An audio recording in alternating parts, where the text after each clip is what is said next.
De la Gazette au tweet, la Commune.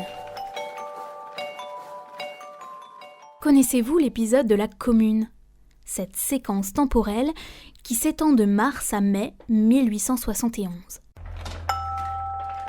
L'idée principale de la Commune de Paris est de créer une communauté indépendante et libre.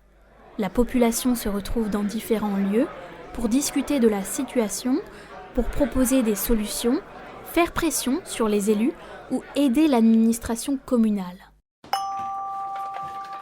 Cette période d'effervescence politique se traduit par une presse florissante et souvent éphémère.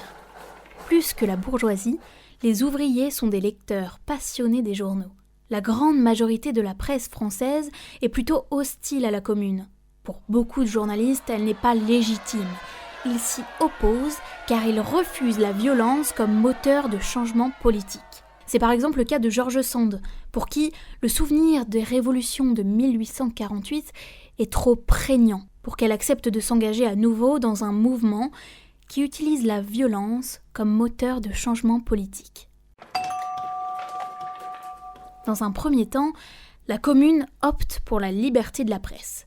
Puis il est décidé de censurer et de réprimer à Paris les journaux légalistes et libéraux.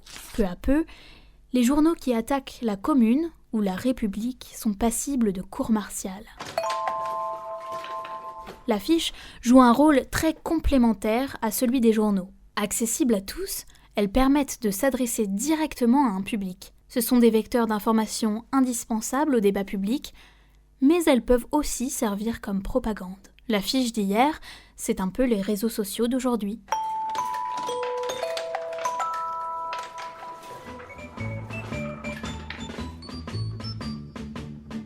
Bismarck, qui n'est pas en peine d'affamer les Parisiens, nous demande la Lorraine, l'Alsace et les Alsaciens.